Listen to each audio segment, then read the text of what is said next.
عرب کا ایک ایسا کلچر تھا جس کا مثال پوری دنیا میں نہیں ملتا تھا.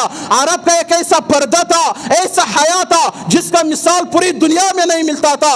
پوری دنیا کے مسلمانوں کو حیا عرب سے ملا ہے, غیرت عرب سے ملا ہے, پردہ عرب سے ملا ہے. تمام تر چیز عرب سے اللہ نے پوری دنیا کو دیا ہے.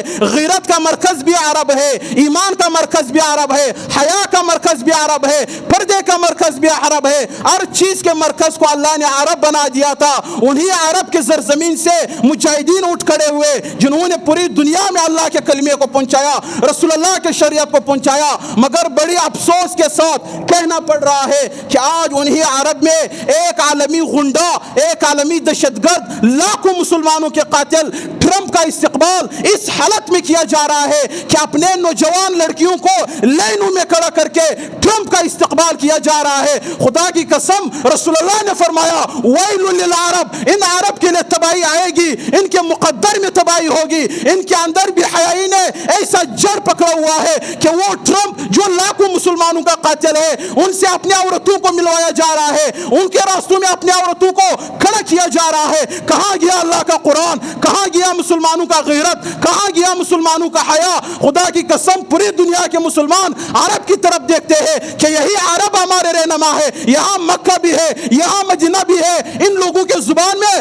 اللہ نے قرآن کو اتارا ہے, وہ قرآن جس میں اللہ نے غیرت کا حکم دیا ہے, وہ قرآن جس میں اللہ نے پردے کا حکم دیا ہے, وہ قرآن جس میں اللہ نے حکم دیا ہے حیا کا. مگر آج انہی عرب نے قرآن کو پیٹ پیچھے پھینک دیا ہے. نہ قرآن والا غیرت ان کے اندر باقی رہا, نہ قرآن والا حیا ان کے اندر باقی رہا, نہ قرآن والا شرم ان کے اندر باقی رہا. مسلمان سسک سسک کر مر رہے ہیں, تڑپ تڑپ کر مر رہے ہیں. مگر ان لوگوں کو اتنا اندازہ نہیں ہے کہ جس شخص کا ہم استقبال کر رہے ہیں, جس شخص کو ہم پھول کے دستے پیش کر رہے ہیں, جس کے راستے میں ہم اپنے نوجوان عورتوں کو کھڑا کر کے اس کا استقبال کر رہے ہیں, جن کو توپے میں ہم جانچ دے رہے ہیں, یہی وہ غنڈا ہے, وہی دہشت گرد ہے, وہی قاتل ہے جس نے افغانستان میں لاکھوں مسلمانوں کو شہید کروایا, جس نے فلسطین میں لاکھوں مسلمانوں کو شہید کروایا, جس نے پوری دنیا میں ہر جگہ میں مسلمانوں کا جینا حرام کر دیا ہے. مگر کیا کرے وہ عرب جن کا روب دبدبہ پوری دنیا میں ہوتا تھا, آج ایک کافر, ایک غنڈا,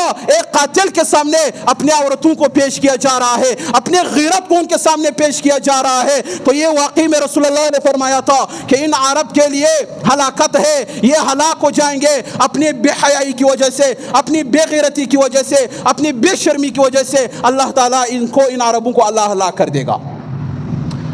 اور پھر لوگ کہتے ہیں کہ اسرائیل کو اللہ پکڑ کیوں نہیں لیتا ہے؟ مولوی صاحب بیٹھ کر دعا کرتے, اے اللہ ان اسرائیل پر اپنا عذاب نازل فرما, اے اللہ یہ ظلم کر رہے ہیں ان کو اپنے پکڑ میں لے. جبکہ سب سے پہلے پکڑ کے مستحق یہی مسلمان ہیں. خدا کی قسم نہ یہودی پکڑ کے مستحق ہیں, نہ کافر, نہ انگریز, نہ یہ ٹرمپ. سب سے پہلے عذاب کے مستحق, پتھروں کے بارش کے مستحق, اللہ کے سخت ترین کے عذاب مستحق جو سب سے پہلے لوگ آتے ہیں وہ یہی مسلمان ہیں.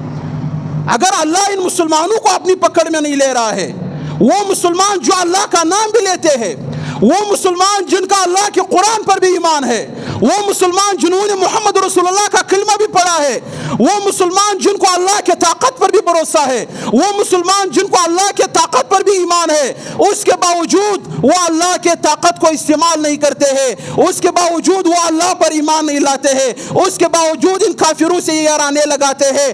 اگر اتنے جرموں کے باوجود, اتنے گناہوں کے باوجود اللہ ان مسلمانوں کو نہیں پکڑ رہا ہے, اللہ ان مسلمانوں پر اپنا عذاب نازل نہیں کر رہا ہے, تو اللہ یہودیوں پر بھی کبھی بھی عذاب نازل نہیں کرے گا.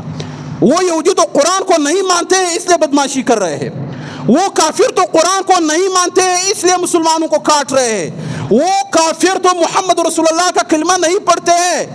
مگر وہ مسلمان جو جن کا قرآن پر بھی ایمان ہے, جو کلمہ بھی پڑھتے ہیں, جو محمد رسول اللہ پر بھی ایمان رکھتے ہیں, جب ان چیزوں پر ایمان کے باوجود وہ نہیں سدھرتے ہیں, ان کے باوجود بے غیرت رہتے ہیں, ان کے باوجود وہ کافروں سے دوستیاں لگاتے ہیں, تو اگر عذاب نے آنا تھا تو سب سے پہلے ان مسلمان حکمرانوں پر آئے گا, اس کے بعد یہودیوں اور کافروں پر آئے گا. سب سے پہلے عذاب کے مستحق کون ہے؟ مسلمان ہے. ٹرمپ آیا, انہوں نے شیخ زید مسجد کو ایک دن کے لیے نمازوں کے لیے مکمل بند کر دیا. مسجد کو کوئی بھی اذان نہیں ہوا, پورے دن میں ایک بھی نماز نہیں ہوا. کیوں؟ ٹرمپ دورے پر آیا ہے، وہ اس مسجد کا دورہ کرے گا، لہٰذا اللہ کا نام آج بلند نہیں ہوگا۔ اس حد تک گر چکے ہیں یہ ہمارے عرب۔ تو اللہ تعالیٰ مسلمانوں کو ایک غیرت مند حکمران عطا فرمائے، اللہ عمر بن عبدالعزیز کی طرح حکمران عطا فرمائے، اللہ عمر بن خطاب کی طرح حکمران عطا فرمائے، اللہ تعالیٰ ملا محمد عمر کی طرح حکمران عطا فرمائے۔ مسلمانوں کے پاس غیرت بھی ہے، سب کچھ ہے، مگر مسلمانوں کے پاس حکمران نہیں ہے۔ جب ان کو اللہ غیرت والا حکمران دے گا، واللہ باللہ تاللہ پوری دنیا پر انشاءاللہ پھر انہی مسلمانوں کا غلبہ ہوگا۔